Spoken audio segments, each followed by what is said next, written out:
नमस्कार दोस्तों, स्वागत है आप सभी का एक बार फिर से हमारे चैनल आध्यात्मिक ज्ञान पर। आज का यह वीडियो बहुत ही खास होने वाला है। आप सभी लोग जानते हैं कि 12 मार्च 2024 को है फुलेरा दूज। दोस्तों, महाशिवरात्रि के बाद पड़ने वाला पहला मंगलवार बहुत ही बड़ा और विशेष होता है और महाशिवरात्रि के बाद पड़ने वाली फुलेरा दूज का महत्व भी बहुत ही बड़ा होता है। और यह फुलेरा दूज साल में सिर्फ एक बार आती है। इस फुलेरा दूज का महत्व भी बहुत ही बड़ा होता है।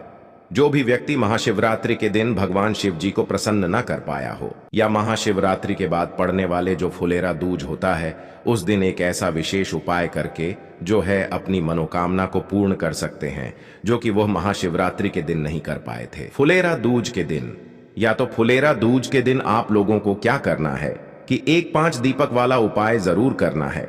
अब ये 5 दीपक वाला जो उपाय है, ये इतना बड़ा उपाय है कि इस उपाय को जो भी व्यक्ति इस दिन कर लेगा, उसकी जो भी मनोकामना होगी वो पूर्ण जरूर होगी, वो भी बहुत ही कम समय में। तो भाई, आपको करना क्या है? जो हम आपको आज इस वीडियो में उपाय बताने वाले हैं, वो 5 दीपक वाला उपाय बताने वाले हैं। तो हम इस 5 दीपक वाले उपाय को समझते हैं कि ये आप लोगों को फुलेरा दूज के दिन कैसे करना है या सोमवार की फुलेरा दूज के दिन कैसे करना है।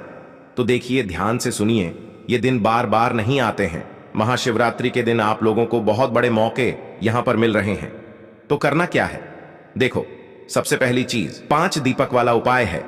तो भाई, 5 जो दीपक हम चलाते हैं वो मुख्य रूप से हम शाम के समय प्रदोष काल में या रात्रि के समय ही चलाते हैं। तो भाई, इस उपाय को करने का जो समय होगा वो हमारा रात्रि का ही समय होगा, मतलब शाम का समय प्रदोष काल होगा। अब दोस्तों, ये शाम का समय प्रदोष काल कितने बजे से लेकर कितने बजे तक का होगा और कितने बजे से लेकर कितने बजे तक के बीच में हम लोग ये वाला उपाय कर सकते हैं? तो भाई, शाम का जो समय होता है ना, शाम के 6 बजे से लेकर 7 बजे के बीच में आप लोग इस वाले उपाय को कर सकते हो। कितने बजे से कितने बजे के बीच में? शाम के 6 बजे से लेकर शाम के 7 बजे के बीच में। अगर किसी कारणवश आप लोग लेट हो जाते हो, भाई 6 बजे से लेकर 7 बजे के बीच में आप लोग इस उपाय को नहीं कर पाए, 5 दीपक वाले उपाय को नहीं कर पाए, तो उस जगह पर आप लोग फिर 7 या रात 8 बजे तक भी अगर उपाय को करोगे तो भी दोस्तों आपको इस उपाय को करने का फल मिल जाएगा। तो इसलिए आप लोग रात 8 बजे तक भी इस उपाय को कर सकते हो, कोई दिक्कत वाली बात नहीं है। अब हम समझते हैं कि इस 5 दीपक वाले उपाय को आपको करना कैसे है। तो देखिए, ये बात तो आप समझ गए हो कि भाई, इस दीपक वाले उपाय को आप लोगों को किसको करना है।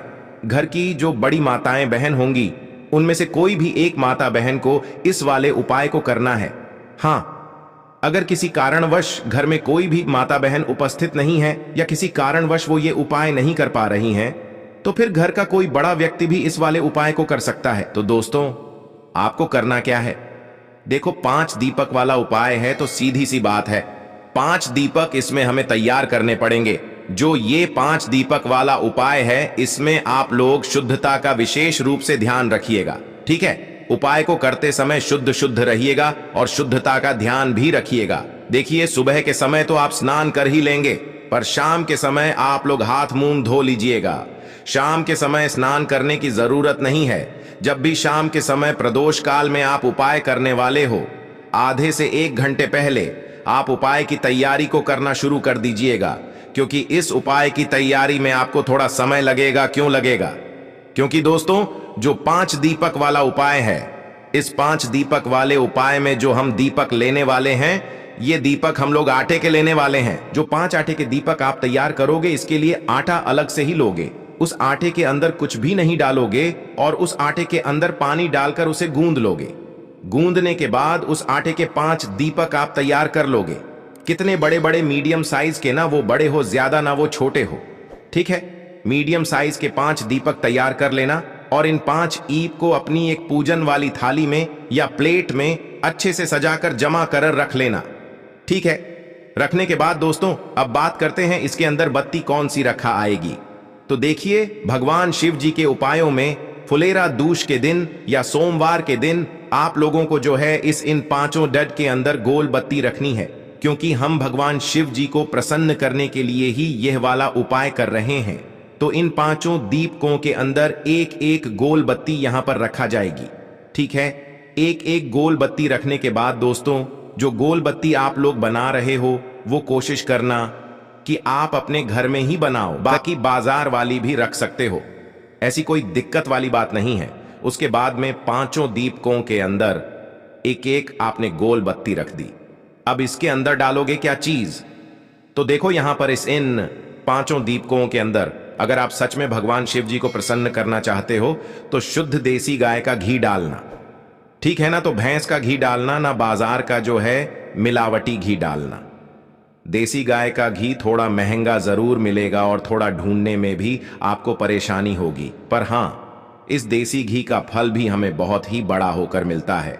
और शुद्ध देसी या के घी को घर में रखने से हमें बरकत भी मिलती है, सुख शांति भी बनी रहती है और धन की प्राप्ति भी होती है। तो इसलिए अपने घर में हमेशा शुद्ध देशिका का घी रखा करो, और भगवान शिव जी के कार्यों में भी हमेशा शुद्ध देशिका का घी ही प्रयोग होता है। तो अपने हिसाब से थोड़ा थोड़ा घी इन पांचों दीपकों के अंदर डाल दो। इतना डाल देना कि वह दीपक जो है कुछ समय तक जल सके, ठीक है। इतनी बात को ध्यान में रखते हुए तो जैसे ही ये आपके पांचों दीपक तैयार हो जाते हैं, गोल बत्ती रखकर शुद्ध देसी गाय का घी डालकर आप इन्हें तैयार कर लेते हैं, तो इसके बाद में अब आप लोग क्या करोगे? शाम के 6 बजे से लेकर 7 बजे के बीच में, या 7 से लेकर रात 8 बजे के बीच में जब भी उपाय कर रहे हो, तो भाई कुछ बातों का ध्यान रख के अपने घर से निकलना। पहली बात यह है कि भाई इन पांचों दीपकों को हम जहां जहां भी आपको रखने के लिए बताने वाले हैं, वहां कोशिश करना या तो पहले कुछ चावल के दाने रख दो या तो कुछ फूल की पंखुड़ियां रख दो, फिर उसके बाद उस जगह पर इन दीपकों को आप लोग रखना, ठीक है। आप अपने साथ में कुछ चावल के दाने, कुछ फूल की पंखुड़ियां रखकर लेकर जा सकते हो। इसके साथ में दोस्तों, इन दीपकों को हमें घर से जलाकर नहीं लेकर जाना है, इन दीपकों को हमें वहीं पर जाकर जलाना है जहां पर हम आपको अभी बताने वाले हैं। तो भाई अपने घर से अपनी माचिस लेकर जाना। अगर आप उपाय को करने के लिए चले गए और आप माचिस भूल गए और आपने किसी और से माचिस ले ली, तो इस उपाय को करने का फल उस व्यक्ति को भी मिल जाएगा जिससे आप मदद ले रहे हो उपाय को करने में, या जिससे आप माचिस ले रहे हो उपाय को करने में या इन दीपक को जलाने में। तो अपने घर से अपनी माचिस लेकर ही जाना, ठीक है। तो जैसे ही आप उपाय को करने की पूरी तैयारी कर लेते हो, अपने घर से निकल जाना शाम के समय प्रदोष काल में। अब देखो, हमने 5 दीपक तैयार किए हैं, तो सीधी सी बात है 5 अलग अलग जगहों पर ये दीपक रखा आएंगे। अब 5 अलग अलग जगहों में से जो सबसे पहली जगह है वो है भगवान शिव जी का मंदिर। तो शाम के समय प्रदोष काल में आपके घर के पास में जो भी शिव मंदिर हो, शिवालय हो, जहां पर शिवलिंग विराजित हो, सबसे पहले नंबर पर आपको वहां पर पहुंचना है। अपने घर के पास के शिव मंदिर में पहुंचने के बाद आपको शिव जी के मंदिर के अंदर प्रवेश करना है। प्रवेश करने के बाद आप लोगों को क्या करना है कि भगवान शिव जी की जो शिवलिंग होगी, शिवलिंग के पास में आप अपना पहले नंबर का जो दीपक है उसे जला लो। देखो, अपनी माचिस से अपनी ही उस पूजन वाली थाली के अंदर ही मतलब रखकर जला लेना, अभी उठाना मत, पहले जला लेना दीपक को। एक ही दीपक जलाना, सबको नहीं जलाना है, एक दीपक जलाना। उस दीपक को उठाना, भगवान शिव जी की शिवलिंग के पास में रख देना। शिवलिंग के इतने पास में मत रखना कि भगवान शिव जी को आंच लगे, थोड़ी सी दूरी बनाकर जो है इस पहले नंबर के दीपक को शिवलिंग के पास रख देना। आप चाहो तो इस दीपक से भगवान शिव जी की आरती भी उतार कर रख सकते हो, है ना। इस पहले नंबर के दीपक को शिवलिंग के पास में रखने के बाद आप भगवान से हाथ जोड़कर अपनी वह मनोकामना बोलना जिस मनोकामना के लिए आप लोग अपना यह वाला उपाय कर रहे हो। देखो, आप बहुत बड़े विशेष दिन पर जो है यह वाला उपाय कर रहे हो, इसलिए अपनी कोई भी एक ऐसी मनोकामना बोलना जो कि आप लंबे समय से मतलब सोच रहे हो और वो पूरी नहीं हो पा रही है। तो अपनी वह मनोकामना बोलना, या जो भी दुख और परेशानी है जिसकी काम के लिए, और भगवान से विनती करके वहां से उठ जाना और वहां से निकल जाना, ठीक है। क्योंकि अब हमें बाकी के 4 दीपक भी लगाने हैं। तो दूसरे नंबर का जो दीपक होगा ये लगेगा दोस्तों बेलपत्र के पेड़ के नीचे। तो उस शिव मंदिर के पास में या आपके घर के पास में जो भी एक बेलपत्री का पेड़ हो, वह बेलपत्र का पेड़ बड़ा होना चाहिए, छोटा नहीं होना चाहिए। उस बेलपत्र के पेड़ के नीचे पहुंचना, वहां पर पहुंचकर बैठना, अपने दूसरे नंबर का दीपक जलाना, उस दीपक को बेलपत्र के पेड़ के नीचे भगवान शिव जी, माता पार्वती जी और माता लक्ष्मी जी का नाम लेते हुए रखना। अगर आप लोग इस उपाय को विशेष रूप से धन प्राप्ति के लिए, माता लक्ष्मी जी को प्रसन्न करने के लिए कर रहे हो, ठीक है, तो दूसरे नंबर का दीपक बेलपत्र के पेड़ के नीचे रख के वहां पर प्रार्थना करके भगवान को धो दे के वहां से उठ जाना, ठीक है। अब तीसरे नंबर का जो दीपक लगेगा दोस्तों, वो लगेगा पीपल के पेड़ के नीचे, उस बेलपत्री के पेड़ के पास में या आपके घर के पास में जो भी पीपल का पेड़ हो भाई, उस पीपल के पेड़ के पास में ही जो है, मतलब उस पीपल के पेड़ के नीचे आप लोग जाना, अपना तीसरे नंबर का दीपक जलाना, तीसरे नंबर के दीपक को जलाकर वहां पर रख देना और भगवान से प्रार्थना करना, विनती करना, निवेदन करना और धोख देकर वहां से उठ जाना, ठीक है।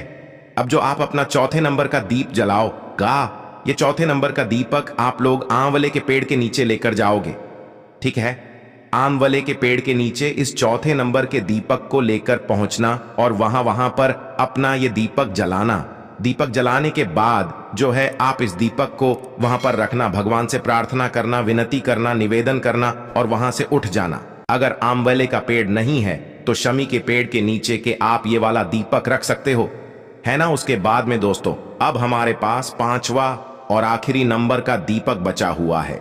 इस पांचवी और आखिरी नंबर की को लेकर कहां पर आपको जाना है? सीधे अपने घर के मुख्य द्वार पर जाना है। आपके घर का जो मेन गेट है, सीधा वहां पर आप लोगों को पहुंच जाना है। घर के अंदर प्रवेश नहीं करना है। जो लोग मल्टीजन या किराए के घर में रहते हैं भाई, उनकी जो मल्टीज का किराए का घर का जो आखिरी दरवाजा है जिससे वो अंदर बाहर जाते हैं भाई, वो वहां पर जाकर खड़े हो जाएं, ठीक है। अंदर प्रवेश नहीं करना है, बाहर के बाहर ही जो है आपको खड़े हो जाना है। बाहर से खड़े होकर ही अपने घर को देखना है और अपने घर को देखते हुए ये देखना है कि आपका सीधा हाथ कौन सा है, ठीक है। आपकी सीधे हाथ की हथेली कौन सी पड़ रही है, तो उसी सीधे हाथ की चौखट पर आप लोगों को बैठ जाना है, ठीक है। जो आपका सीधा हाथ है उसी साइड की चौखट पर आप लोगों को बैठ जाना है और बैठने के बाद अपना ये पांचवें नंबर का दीपक जलाना है। दीपक जलाने के बाद अपने उस राइट हैंड साइड वाली चौखट पर, सीधे हाथ साइड वाली चौखट पर आप लोगों को रख देना है। और इस पांचवें नंबर के दीपक को रखने के बाद आप भगवान से अपनी वापस से मनोकामना बोलना। जिस मनोकामना के लिए आप लोग अपना यह वाला उपाय कर रहे हैं, जो मनोकामना आपने पहले दीपक को जलाते समय बोली थी, वही मनोकामना पांचवें दीपक को जलाते समय भी भगवान से प्रार्थना करते हुए बोल देना, भगवान शिव जी के नाम का जाप करते हुए, ठीक है। जैसे ही आप अपना पांचवें नंबर का दीप जलाते हो, भगवान से प्रार्थना करते हो, विनती करते हो, मनोकामना बोलते हो, उसके बाद आप अपने घर के अंदर प्रवेश कर सकते हो और का ये वाला उपाय पूरा हो जाता है। कुछ ही समय के अंदर आपकी मनोकामना पूरी होना शुरू